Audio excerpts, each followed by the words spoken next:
I am here today to first and foremost dissociate myself from the shenanigans that took place yesterday in the name of removal of the national chairman of Labour Party.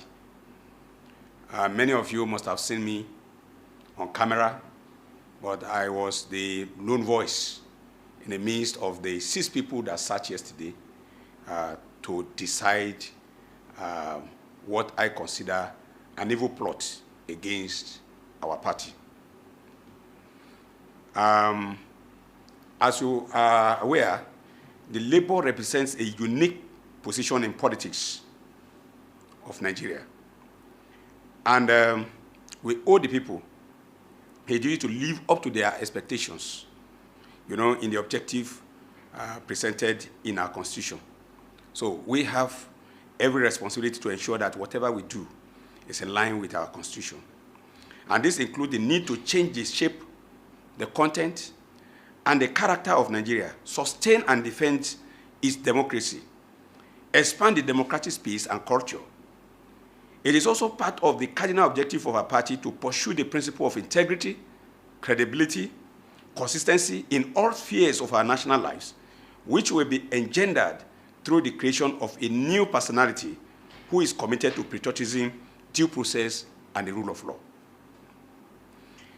The enthusiasm and practical demonstration of love for our party by the overwhelming majority of Nigerians, particularly the youth, to whom the present and future of the country is vested, is an eloquent testimony that the people are committed to and are also prepared to march with Labour Party in this arduous task of national redemption. It is in the realization of the foregoing that we are compelled by the situation in our party in the last 48 hours to address Nigerians on the way forward. In doing this, we are mindful of our responsibilities, not only in the ranks of the officers of the party, but also the legacy platform we represent, and which credibility Nigerian people can inexorably relate. Let me make it clear that we are not here to pass judgment on the crisis and the parties involved. I am here, to let you know that I'm aware of court processes being paraded in the media, but yet to be served on the party by those who felt called upon to protect their perceived right under the party constitution. The laws and the Constitution of the Federal Republic of Nigeria is clear. It is also our considered opinion that while parties in those legal actions have the right to enforce same, and with which the party is bound, the consequential steps in that regard is the exclusive right of the party in tandem with its constitution. In other words, none of the parties have the power to interpret the court processes and implement them at their own whims and caprices. For the avoidance of any doubt, Article 14(2)(b), subsection 17 of the Labour Party Constitution gives the National Executive Council the exclusive power to take disciplinary action against any member or organ of the party as it may deem fit in the interest of the party. This power, we dare say, is not shared by any other organ except the National Convention, which may override its decision. Article 14(3)(a) provides for 3 deputy national chairmen who rank next to the national chairman in the National Working Committee, and 2 of whom are addressing you today, even though my partner is ill-disposed right now. So we do hereby in this, after wide consultation with the broad spectrum of the party, inform Nigerians that a meeting of the National Executive Council, wherein all issues will be tabled and resolved, will be summoned. All the stakeholders, particularly the custodians of the party, viz. Nigerian Labour Congress, the Trade Union Congress, have been consulted, and at the appropriate time, they will come out with clear direction.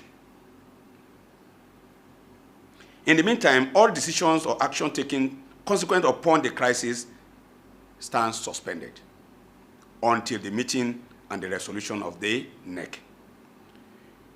We hereby call on Inspector General of Police and other security arms of government to continue to ensure security at the National Secretariat of the party, which shall remain closed until the final decision of NEC. We reiterate the continued support of the unflinching commitment to the cause of our party and its presidential candidate, Mr. Party Gregory Obi, in all steps being taken to reclaim the mandate of the overwhelming majority of Nigerians given to our party and candidate at the presidential election held on 25th February 2023. Please, on the final note, we want to appreciate Nigerians. They should bear with us. A lot of enemies are around. They never thought we could get to where we are, and we are taking Nigeria to the new nation that it deserves to be. That's why in the body of the press conference, we said that the Nigerian Labour Congress, the TUC, and other stakeholders, particularly our presidential candidate, will meet. They are the custodians of the party as it is. A meeting will be held where a clear direction on how things to run be given. Don't forget that the two court cases are contradictory. And when court cases are contradictory, you don't know which one to implement. Okay, so as it is, status quo must be maintained. Abure still remains the national chairman of the party until it is clearly decided by either another court or the organ of the party, that is the neck of the party. So how soon do we intend to get Very soon, very soon, very soon. I can assure you very soon. Within this, everything will be resolved. Thank you, sir. Bless you.